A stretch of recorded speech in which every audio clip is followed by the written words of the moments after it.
Hello everyone, this is Frugal Panda here. Let's take a trip to Duluth, Minnesota.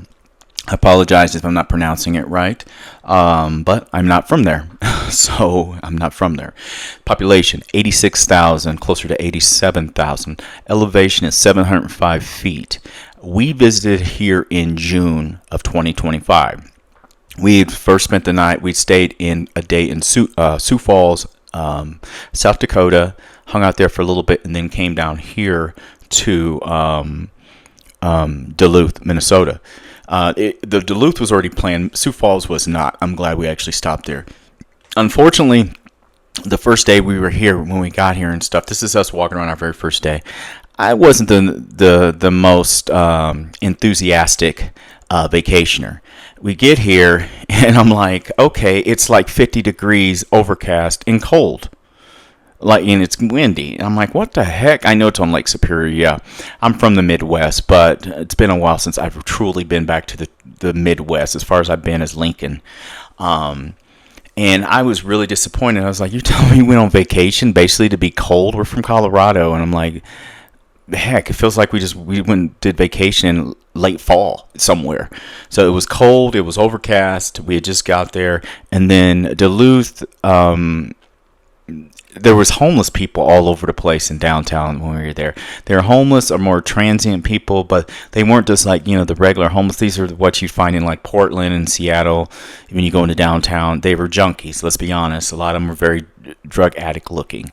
And they didn't bother anybody. It's, they got the Minnesota nice here and all that stuff, but it's irritating. I don't want to see all that. I don't want to have all that around me. And the police are all out and all this, but I'm like, dude, 86,000 people. I know people come here to vacation, or 87,000. But I was like, it was just really disappointing. I felt like I was in a very cold area with a bunch of homeless people a lot of the times when we were walking around. So that was my first impression. It was cold, which I know Minnesota, but it was June. But it was cold, and there was homeless people all around downtown. A lot of riffraff.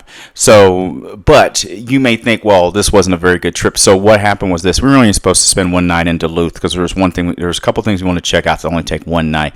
We made a mistake on our reservations, and we made them for the night after. So we had to stay. We didn't make it for the night that we initially arrived. So we ended up having to stay here 2 nights. And at first I was disappointed, and then so this very first day I was I was disappointed in here, but by the second day I was in a much better spirit. The sun would come out, and I will have a video on that one, and we would actually go do even more exploring and stuff like that. It's just the reality of we came from Sioux Falls, South Dakota, which was pretty. It was sunny. It was super green. They had rivers in downtown, and it was sunny.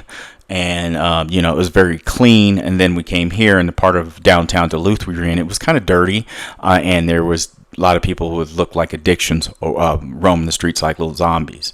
But by the second day, I would be in a better mood. You don't want to hear any of the video from me talking as we're walking around here, because I wasn't in that good of a mood. And I also might have been kind of hungry too.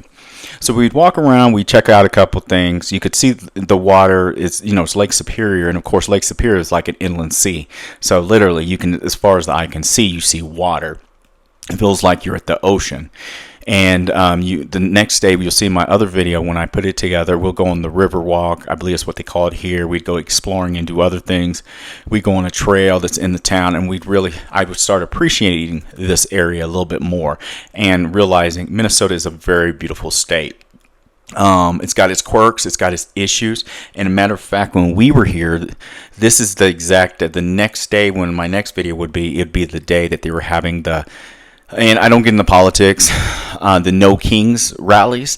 Well, that was that day that they had the assassinations up in Minneapolis area, I believe it was, and they were looking for that guy. So we were down there at the Riverwalk, and they were setting up for their No Kings protests here, which was kind of funny to see all these people and all their different stuff. And I don't get into all that, but then we would get an alert that something was happening here. In Minnesota and stuff, and they were looking for someone.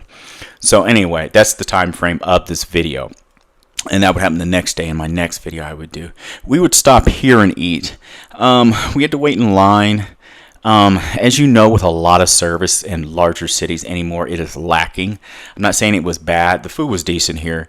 But it's just, a lot of times, besides when the waitress or the waiter sits you down and they want their tip, people ignore you a lot of times anymore. Like, don't make eye contact that are working in these places a lot of times. It's just how it is. Sometimes it's hard getting people to work. You know, we spend a lot of time on our phones, and you're probably watching my video on your phone. And I tell you, go watch these videos, but make sure you're going out, and a lot of us already know this. Go out and you're exploring, and you're really interacting with the world. It really does make a difference in your outlook and the jobs you can get and just general feeling of how you feel. I wanted to tour this ship right here. That food was decent, though. And we just got caught up doing other things, and I forgot about it. The sun would peek out every once in a while. But don't think what I said in the beginning that I don't like Duluth. It was just my first impressions. And sometimes I think city managers and stuff like that, your community leaders, voters, you guys need to give them a reality check. When people come to your cities, their first impression is what they see when they come into your downtown. And your downtown is filthy, or you got people just roaming around, not doing anything of value. It makes your downtown look unsafe. And I think that's something that Duluth's community leaders really need to look at in a realistic way, not some, fantasy land stuff that a lot of these bigger cities like to do that I go to. But as I walked around, my mood started getting a little bit better. She started talking about, I was with my wife, she started talking more about things we could do the next days, that would be pretty fun. And so my mood improved. We walked around. It was just cold and blistery. Luckily, I brought a light coat. I didn't bring a heavy coat. I just brought my light one because I was like, nowhere we're going, it's going to be super cold. And it was adequate. My light coat was no problem in this weather they were having here.